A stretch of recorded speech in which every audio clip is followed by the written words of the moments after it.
ನಮಸ್ಕಾರ ಸ್ನೇಹಿತರೆ. ನಮ್ಮ ಜೀವನವನ್ನು ಬದಲಾಯಿಸುವ ಶಕ್ತಿ ಯಾವುದಲ್ಲಿದೆ ಗೊತ್ತಾ? ಅದು ಹಣದಲ್ಲಿಲ್ಲ, ಅದೃಷ್ಟದಲ್ಲಿಲ್ಲ, ಅದು ಸಮಯದಲ್ಲಿದೆ. ನಾವೆಲ್ಲರೂ ಒಂದೇ ಪ್ರಮಾಣದ ಸಮಯವನ್ನು ಪಡೆಯುತ್ತೇವೆ, ದಿನಕ್ಕೆ 24 ಗಂಟೆಗಳು. ಆದರೆ ಯಾರು ಅದನ್ನು ಸರಿಯಾಗಿ ಬಳಸುತ್ತಾರೆ, ಅವರೇ ಯಶಸ್ಸಿನ ಶಿಖರವನ್ನು ಏರುತ್ತಾರೆ. ಸಮಯ ಎಂದರೆ ಕೇವಲ ಗಂಟೆಗಳ ಲೆಕ್ಕವಲ್ಲ, ಅದು ನಮ್ಮ ಜೀವನದ ಶ್ವಾಸ. ಪ್ರತಿಯೊಂದು ಕ್ಷಣವೂ ನಮ್ಮ ಭವಿಷ್ಯವನ್ನು ರೂಪಿಸುವ ಒಂದು ಅವಕಾಶ.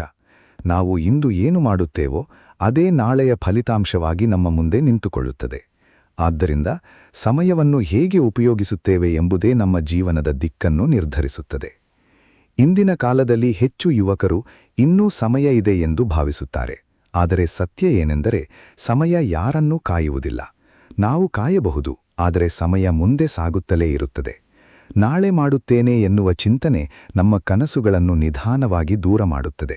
ಒಂದು ದಿನ ಆ ನಾಳೆ ಎಂದಿಗೂ ಬರುವುದಿಲ್ಲ ಎಂಬುದನ್ನು ನಾವು ಅರಿಯುತ್ತೇವೆ. ಸ್ನೇಹಿತರೆ, ನೀವು ನಿಮ್ಮ ದಿನವನ್ನ ಗಮನಿಸಿ ನೋಡಿ. ಎಷ್ಟು ಸಮಯವನ್ನ ನೀವು ನಿಮ್ಮ ಗುರಿಗಳಿಗೆ ಕೊಡುತ್ತೀರಿ ಮತ್ತು ಎಷ್ಟು ಸಮಯವನ್ನ ಅರ್ಥವಿಲ್ಲದ ಕೆಲಸಗಳಲ್ಲಿ ಕಳೆಯುತ್ತೀರಿ?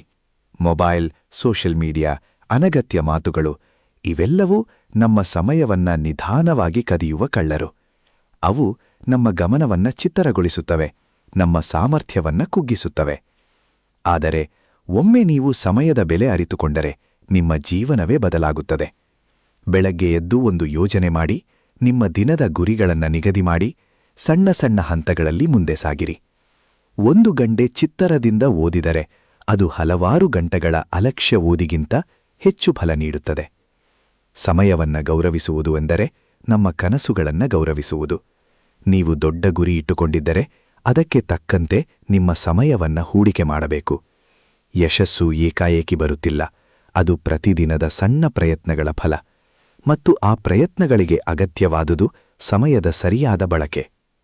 ಇತಿಹಾಸವನ್ನ ನೋಡಿದರೆ ಯಶಸ್ವಿಯಾದ ಎಲ್ಲ ಮಹಾನ್ ವ್ಯಕ್ತಿಗಳಲ್ಲೂ ಒಂದು ಸಾಮಾನ್ಯ ಗುಣ ಇದೆ. ಅವರು ಸಮಯವನ್ನ ವ್ಯರ್ಥ ಮಾಡಲಿಲ್ಲ.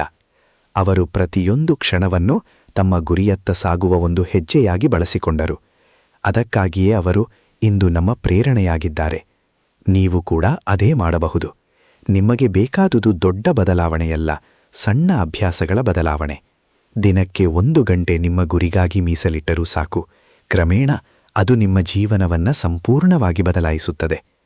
ಕೊನೆಯಲ್ಲಿ ಒಂದು ವಿಚಾರ ನೆನಪಿಟ್ಟುಕೊಳ್ಳಿ. ಸಮಯವು ನಿಶ್ಶಬ್ದ ಶಿಕ್ಷಕ. ಅದು ಮಾತನಾಡುವುದಿಲ್ಲ, ಆದರೆ ನಮಗೆ ಎಲ್ಲವನ್ನೂ ಕಲಿಸುತ್ತದೆ. ನೀವು ಸಮಯವನ್ನ ಸರಿಯಾಗಿ ಬಳಸಿದರೆ ಅದು ನಿಮಗೆ ಯಶಸ್ಸನ್ನು ಕೊಡುತ್ತದೆ. ನೀವು ಅದನ್ನು ವ್ಯರ್ಥ ಮಾಡಿದರೆ ಅದು ನಿಮಗೆ ಪಶ್ಚಾತ್ತಾಪವನ್ನ ನೀಡುತ್ತದೆ. ಆದ್ದರಿಂದ ಸ್ನೇಹಿತರೆ, ಇಂದಿನಿಂದಲೇ ಒಂದು ನಿರ್ಧಾರ ಮಾಡಿ. ಸಮಯವನ್ನ ಗೌರವಿಸುವುದಾಗಿ, ಪ್ರತಿಯೊಂದು ಕ್ಷಣವನ್ನು ಸದುಪಯೋಗಪಡಿಸಿಕೊಳ್ಳುವುದಾಗಿ. ನಿಮ್ಮ ಕನಸುಗಳು ನಿಮ್ಮನ್ನು ಕಾಯುತ್ತಿವೆ. ಈಗಲೇ ಪ್ರಾರಂಭಿಸಿ. ಧನ್ಯವಾದಗಳು. ನಿಮಗೆ ಈ ಭಾಷಣ ಇಷ್ಟವಾದರೆ ದಯವಿಟ್ಟು ಲೈಕ್ ಮಾಡಿ, ಶೇರ್ ಮಾಡಿ ಮತ್ತು ನಮ್ಮ ಚಾನೆಲ್ ಅನ್ನು ಸಬ್ಸ್ಕ್ರೈಬ್ ಮಾಡಿ. ನಿಮ್ಮ